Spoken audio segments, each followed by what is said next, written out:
नमस्कार बच्चों, आज हम वर्कशीट 43 करेंगे। इसके लिए हम आज नया चैप्टर शुरू करने जा रहे हैं जिसका नाम है तत्वों का आवर्त वर्गीकरण। ठीक है, तो सबसे पहले हम जानेंगे कि तत्व क्या होते हैं। तत्व ऐसे पदार्थ हैं जो एक ही प्रकार के अणुओं से मिलकर बने हैं।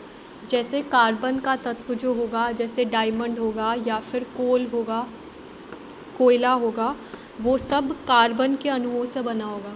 ठीक है, सोडियम का तत्व सोडियम के, जो सोने का तत्व होता है वो सिर्फ सोने के अणुओं से बना होगा। ठीक है, तत्व का मतलब होता है ऐसा पदार्थ जो एक ही प्रकार के अणुओं से मिलकर बना हो।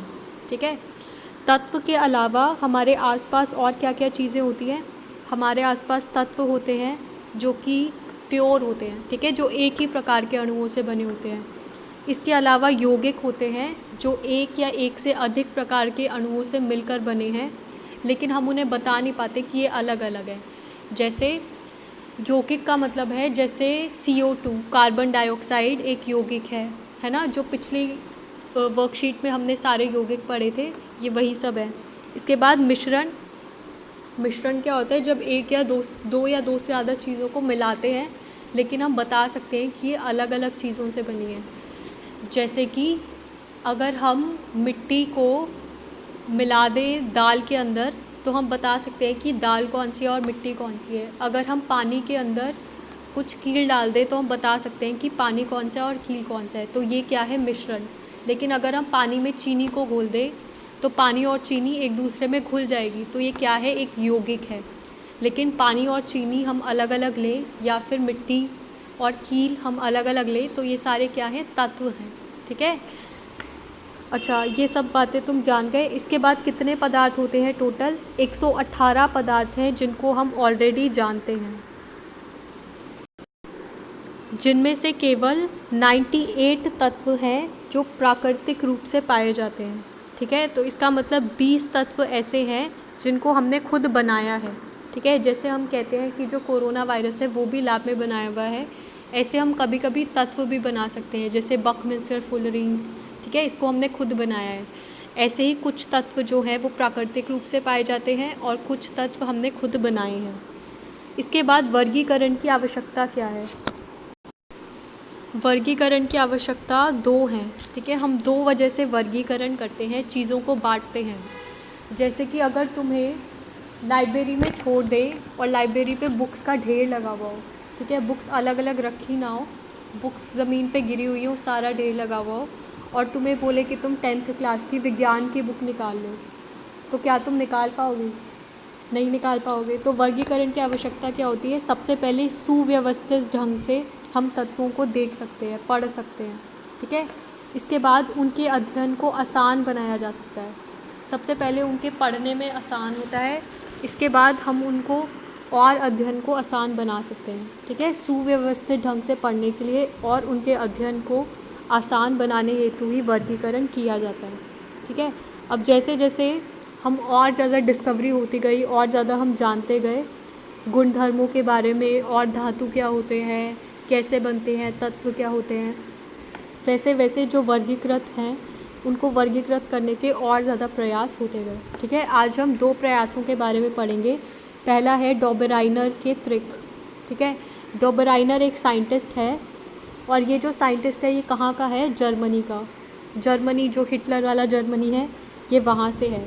तो इसने क्या किया?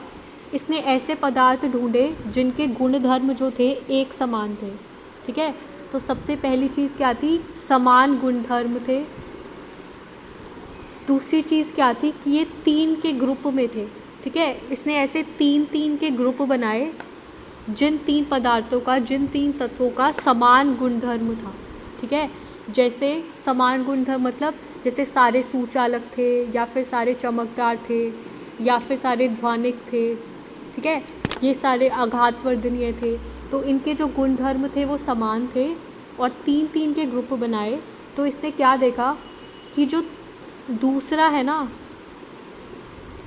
जो दूसरा है, इसका जो भार है, इसका जो वज़न है वो क्या है?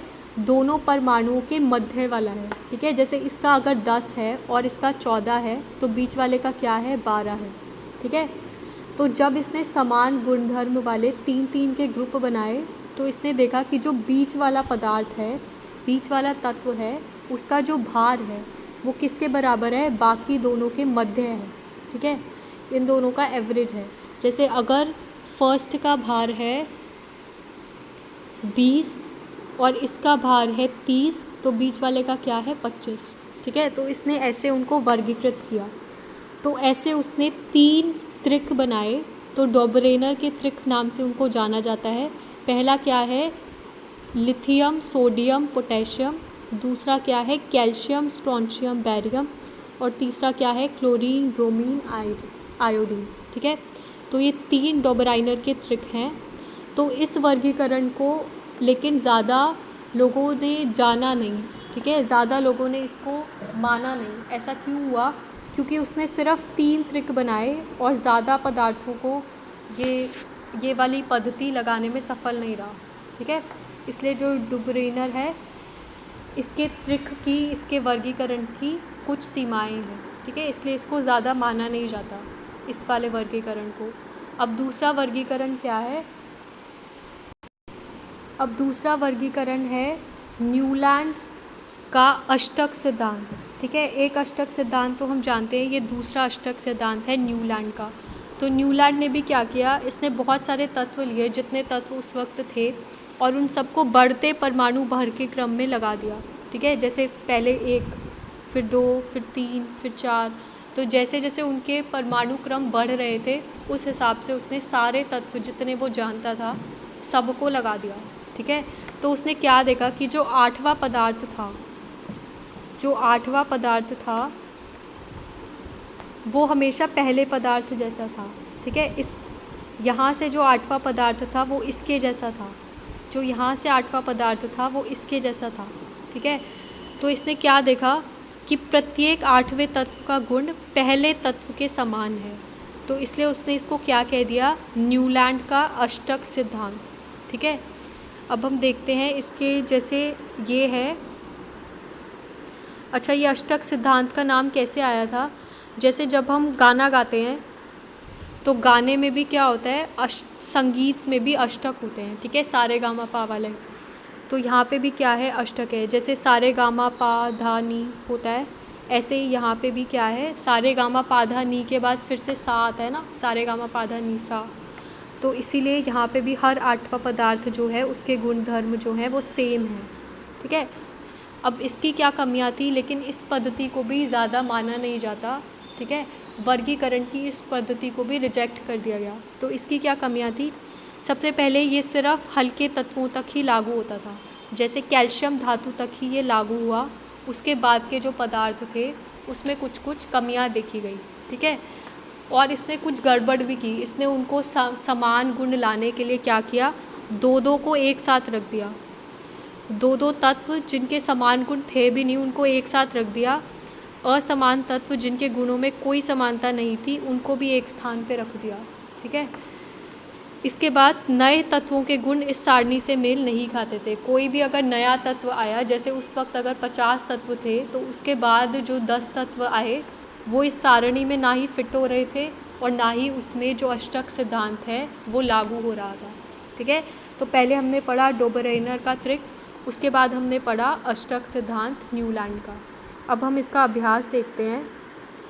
सबसे पहले पूछा गया है कि तत्वों को वर्गीकरण करने की आवश्यकता क्यों थी, ताकि हम उनको सुव्यवस्थित ढंग से पढ़ सकें और उनके अध्ययन को आसान बनाया जा सके। इसके बाद दूसरा क्वेश्चन पूछा गया है कि ऐसे 3 तत्वों के नाम लिखो जो डोबराइनर के त्रिक दर्शाते हो। तो कोई भी 3 तत्व, या तो ये या फिर ये या फिर ये, तुम लिख सकते हो। ठीक है, ये 3 त्रिक हैं, इनमें से तुम कोई भी एक त्रिक दिखा सकते हो। न्यूलैंड्स ने तत्वों को 8 तत्वों की क्षितिज पंक्ति में विभक्त किया है, सत्य या फिर असत्य। तो ये क्या है, सत्य। न्यूलैंड के अष्टक नियम की 2 सीमाएं लिखो। तो आप इन तीनों में से कोई भी 2 सीमाएं लिख सकते हो। क्या नीचे दिए गए तत्व के समूह डोबराइनर के त्रिक के रूप में वर्गीकृत किए जा सकते हैं। तो इसके लिए हमें क्या करना होगा, हमें देखना होगा कि इनका जो बीच वाला जो तत्व है उसका भार का क्या, उसका भार जो है वो बाकी दोनों तत्वों के मध्य आ रहा है या नहीं। ठीक है। तो पहला क्या है, NaSi और C। Na का भार दिया हुआ है तुम्हें 23, Si का भार दिया हुआ है 28 और Cl का भार दिया हुआ है तुम्हें 35। तो 23 और 35 जो है वो कितना होता है, 58। और 58 का आधा क्या होगा, 29। ठीक है, तो ये इसमें नहीं आ रहा। इसके बाद दूसरा क्या है, BeMgCa। Be का भार है 9, Be का भार है 9, Mg का भार कितना है 24 और Ca का भार कितना है 40। तो ये जो है ये नहीं होगा बिल्कुल भी, क्योंकि ये क्या हो जाएगा 49 है ना, 40 + 9 49 डिवाइडेड बाय 2, तो 24.5 आएगा। तो ये दोनों ही जो हैं वो डुबरेनर के त्रिक के रूप में वर्गीकृत नहीं किए जा सकते, क्योंकि इनका जो भार है वो इन दोनों के बिल्कुल मध्य होना चाहिए। ठीक है।